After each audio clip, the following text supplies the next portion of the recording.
श्री सच्चिदानंद सद्गुरु साईनाथ महाराज की जय। अध्याय 4।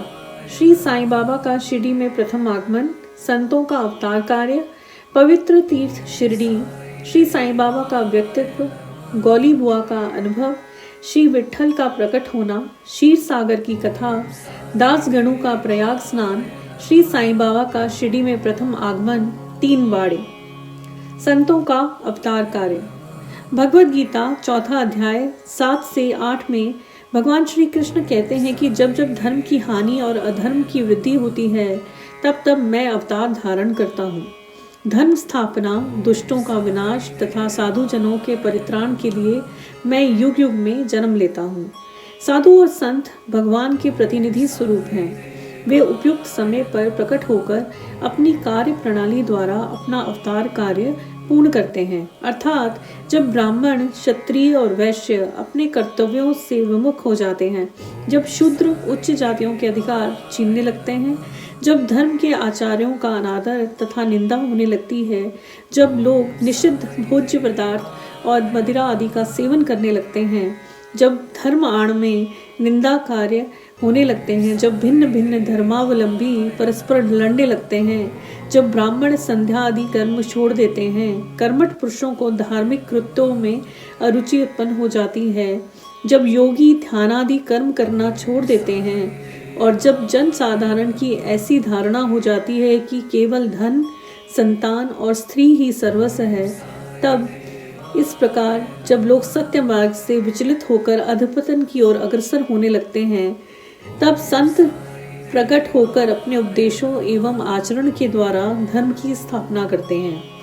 थाना के अवकाश पात्र मामलतदार श्री बी.वी. देव ने अपने अनुसंधान के द्वारा यह प्रमाणित किया है कि शिरडी पंढरपुर की परिधि में आती है। दक्षिण में पंढरपुर श्री कृष्ण का प्रसिद्ध स्थान है, अतः शिरडी ही द्वारका है।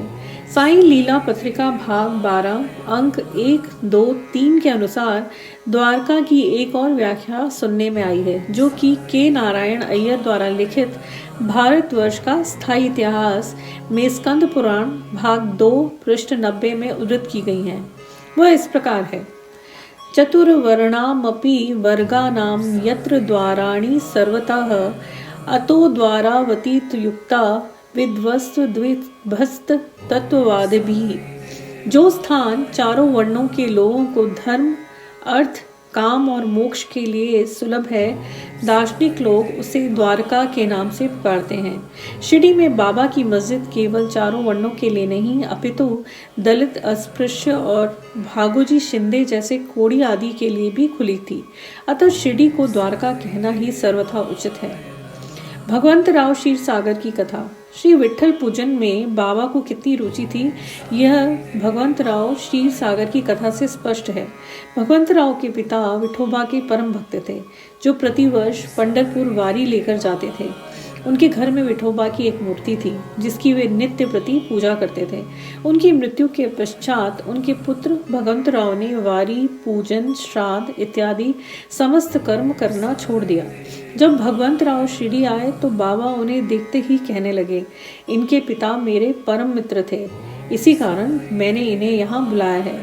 इन्होंने कभी नैवेद्य अर्पण नहीं किया और मुझे और विठोबा को भूखों मारा, इसलिए मैंने इन्हें यहाँ आने को प्रेरित किया। अब मैं इन्हें हठपूर्वक पूजा में लगा दूंगा। दासगणों का प्रयाग स्नान। गंगा और यमुना नदी के संगम पर प्रयाग प्रसिद्ध पवित्र तीर्थ स्थान है। हिंदुओं की ऐसी भावना है कि वहाँ स्नान आदि करने से समस्त पाप नष्ट हो जाते हैं। इसी कारण प्रत्येक वर्ष पर सहस्त्र भक्तगण वहां जाते हैं और स्नान का लाभ उठाते हैं। एक बार दासगणों ने भी वहां जाकर स्नान करने का निश्चय किया। इस विचार से वे बाबा से आज्ञा लेने उनके पास गए। बाबा ने कहा कि इतनी दूर भटकने की क्या आवश्यकता है, अपना प्रयाग तो यही है, मुझ पर विश्वास करो। आश्चर्य, महान आश्चर्य! जैसे ही दासगणों बाबा के चरणों पर नत हुए, बाबा के श्री चरणों से गंगा यमुना की धारा वेग से प्रवाहित होने लगी। यह चमत्कार देखकर दासगणों का प्रेम भक्ति उमड़ पड़ी, आंखों से अश्रुओं की धारा बहने लगी। उन्हें कुछ अंतर्स्फूर्ति हुई और उनके मुख से श्री साईं बाबा की स्रोतस्विनी स्वतः प्रवाहित होने लगी। श्री साईं बाबा का शिरडी में प्रथम आगमन। श्री साईं बाबा के माता पिता, उनके जन्म और जन्म स्थान का किसी को भी ज्ञान नहीं है। इस संबंध में बहुत छानबीन की गई। बाबा से तथा अन्य लोगों से भी इस विषय में पूछताछ की गई, परंतु कोई संतोषप्रद उत्तर अथवा सूत्र हाथ न लग सका। यथार्थ में हम लोग इस विषय में सर्वथा अनभिज्ञ हैं। नामदेव और कबीरदास जी का जन्म अन्य लोगों की भांति नहीं हुआ था। वे बाल रूप में प्रकृति की गोद में पाए गए थे। नामदेव भीमरथी नदी के तीर पर गोनाई को और कबीर भागीरथी नदी के तीर पर तमाल को पड़े हुए मिले थे। और ऐसा ही श्री साईं बाबा के संबंध में भी था। वे शिरडी में नीम वृक्ष के तले 16 वर्ष की तरुण अवस्था में स्वयं भक्तों के कल्याणार्थ प्रकट हुए थे। उस समय भी वे पूर्ण ब्रह्म ज्ञानी प्रतीत होते थे। स्वप्न में भी उनको किसी लौकिक पदार्थ की इच्छा न थी। उन्होंने माया को ठुकरा दिया था और मुक्ति उनके चरणों में लौटती थी। शिरडी ग्राम की एक वृद्ध स्त्री नाना चौबदार की मां ने उनका इस प्रकार वर्णन किया है। एक तरुण, स्वस्थ, फुर्तीला तथा अति रूपवान बालक सर्वप्रथम नीम वृक्ष के नीचे समाधि में लीन दिखाई पड़ा। सर्दी व गर्मी की उसे किंचित मात्र भी चिंता न थी। उन्हें इतनी अल्प आयु में इस प्रकार कठिन तपस्या करते देखकर लोगों को महान आश्चर्य हुआ। दिन में वे किसी से भेंट नहीं करते थे और रात्रि में निर्भय होकर एकांत में घूमते थे। लोग आश्चर्यचकित होकर पूछते फिरते कि इस युवक का कहाँ से आगमन हुआ है। उनकी बनावट तथा आकृति इतनी सुंदर थी कि एक बार देखने मात्र से लोग आकर्षित हो जाते थे। वे सदा नीम वृक्ष के नीचे बैठे रहते थे और किसी के द्वार पर ना जाते। यद्यपि वे देखने में युवक प्रतीत होते थे, परंतु उनका आचरण महात्माओं के सुदृष्ट था। वे त्याग और वैराग्य की साक्षात प्रतिमा थे। एक बार एक आश्चर्यजनक घटना हुई।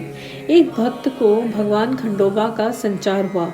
लोगों ने शंका निवारणार्थ उनसे प्रश्न किया, हे देव, कृपया बताइए कि ये किस भाग्यशाली पिता की संतान है, उनका कहाँ से आगमन हुआ है। भगवान खंडोबा ने एक कुदाली मंगवाई और एक निर्दिष्ट स्थान पर खोदने का संकेत किया। जब वह स्थान पूर्ण रूप से खोदा गया तो वहां एक पत्थर के नीचे ईंटें पाई गईं। पत्थर को हटाकर एक द्वार दिखा जहां पर 4 दीप जल रहे थे। उन दरवाजों का मार्ग एक गुफा में जाता था, जहां गौमुखी आकार की इमारत, लकड़ी के तख्ते, मालाएं आदि दिखाई पड़ी। भगवान खंडोबा कहने लगे कि इस युवक ने इस स्थान पर 12 वर्ष तपस्या की है।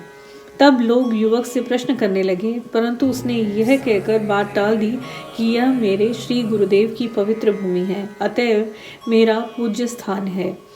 तब लोगों ने उस दरवाजे को पूर्ववत बंद कर दिया। जिस प्रकार अश्वत्थ तथा औदुंबर वृक्ष पवित्र माने जाते हैं, उसी प्रकार बाबा ने भी इस नीम वृक्ष को उतना ही पवित्र माना और प्रेम किया। महालिसापति तथा शिरडी के अन्य भक्त इस स्थान को बाबा के गुरु का समाधि स्थान मानकर सदैव नमन किया करते थे। 3 वाड़े। नीम वृक्ष के आसपास की भूमि श्री हरि विनायक साठे ने मोल ले ली थी और उस स्थान पर एक विशाल भवन का निर्माण किया गया, जिसका नाम साठे वाड़ा रखा गया। बाहर से आने वाले यात्रियों के लिए वह वाड़ा ही एकमात्र विश्राम स्थान था, जहां सदैव भीड़ रखा करती थी। नीम वृक्ष के नीचे चारों ओर चबूतरा बांधा गया। सीढ़ियों के नीचे दक्षिण की ओर एक छोटा सा मंदिर है, जहां भक्त लोग चबूतरे के ऊपर उत्तराभिमुख होकर बैठते हैं। ऐसा विश्वास किया जाता है कि जो भक्त गुरुवार और शुक्रवार की संध्या को वहां धूप, अगरबत्ती आदि सुगंधित पदार्थ जलाते हैं, वे ईश कृपा से सदैव सुखी होंगे। यह वाड़ा बहुत पुराना तथा जीर्ण शीर्ण स्थिति में था तथा इसके जीर्णोद्धार की नितांत आवश्यकता थी, जो संस्थान द्वारा पूर्ण की गई। कुछ समय के पश्चात एक दूसरे वाड़े का निर्माण हुआ, जिसका नाम दीक्षित वाड़ा रखा गया। काका साहिब दीक्षित कानूनी सलाहकार जब इंग्लैंड में थे, तब वहां उन्हें किसी दुर्घटना से पैर में चोट आ गई। उन्होंने अनेक उपचार किए, परंतु पैर अच्छा ना हो सका। नाना साहब चांदोरकर ने उन्हें बाबा की कृपा प्राप्त करने का परामर्श दिया। इसलिए उन्होंने सन 1909 में बाबा के दर्शन किए। उन्होंने बाबा से पैर के बदले अपने मन की पंगुता दूर करने की प्रार्थना की। बाबा के दर्शन से उन्हें इतना सुख प्राप्त हुआ कि उन्होंने स्थायी रूप से शिरडी में रहना स्वीकार कर लिया और इसी कारण उन्होंने अपने तथा भक्तों के हेतु एक वाड़े का निर्माण कराया।